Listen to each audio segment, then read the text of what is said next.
Hey guys, welcome back to my channel. আচ্ছা, তোমরা লক্ষ্য করে দেখবে যে যখন আমাদের কোনো একটা ব্যাপারে রাগ হয়, খুব বেশি কারোর ওপরে রাগ হচ্ছে বা কোনো একটা ব্যাপারে রাগ হচ্ছে, তখন কিন্তু আমাদের ভেতর থেকে একটা রিয়াকশান বেরোয়। আমরা যখন ওই রিয়াকশানটা বার করি তখন আমাদের কিছুটা আরাম লাগে, কেননা আমরা রাগটাকে বার করতে পারছি।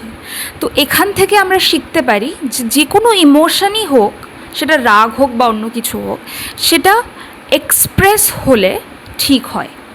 বা ইমোশনটা যখন বাইরে বেরোয়, আমরা যখন ভেতর থেকে ইমোশনটা বার করতে পারি, তখন আমাদের আরাম লাগে। কিন্তু এখানে একটা প্রবলেম আছে। প্রবলেমটা কি? সেটা হচ্ছে যখন আমাদের রাগ হয়, যখন আমরা রাগের প্রকাশ করছি, কারোর সাথে খুব চিৎকার চেঁচামেচি করে ঝামেলা করছি, বা নিজেদের ওপরেও অনেক সময় রাগ মেটায় যে জামা কাপড় ছুঁড়ে ফেলে দেওয়া, বা খুব বেশি পরিমাণের চিৎকার চেঁচামেচি করা। তো এই যে ব্যাপারগুলো, এগুলো কিন্তু আমাদের ওপরে নেগেটিভ ইম্প্যাক্ট ফেলে। নেগেটিভ ইম্প্যাক্ট কী করে ফেলে? রাগ হলে এমন কিছু কাজ আমরা করি, চিৎকার চেঁচামেচি করা, ঝামেলা করা, সাধারণত এই কাজগুলোই করি, তখন কিন্তু আমাদের স্ট্রেস হরমোন রিলিজ হয়। আর সেই কারণেই এটা নেগেটিভলি এফেক্ট করে আমাদের মেন্টাল হেলথ এবং ফিজিক্যাল হেলথ। তো এবার থেকে রাগ হলে তোমরা কি করতে পারো?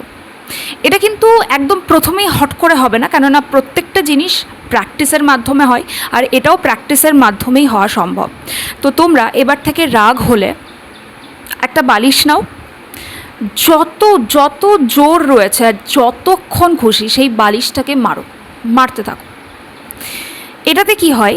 এটাতে কিন্তু আমাদের স্ট্রেস হরমোন সেটা অত বেশি রিলিজ হচ্ছে না, এবং আমাদের ভেতর থেকে রাগটা বেরোতে পারছে। আমাদের বডি, আমাদের মাইন্ড ফিল করছে যে আমাদের ভেতর থেকে রাগটা বেরোচ্ছে। এই ফিলিংসটা যে ভেতর থেকে রাগটা বেরোচ্ছে, এটাই কিন্তু আমাদের আরাম দেয় এবং রাগটাকে কমিয়ে দেয়।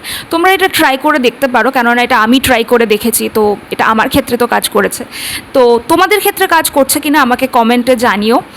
And till then, stay healthy and stay positive. আর হ্যাঁ, subscribe to my channel, and এই ভিডিওটাকে আরও বেশি শেয়ার করো আর কমেন্ট করতে ভুলো না।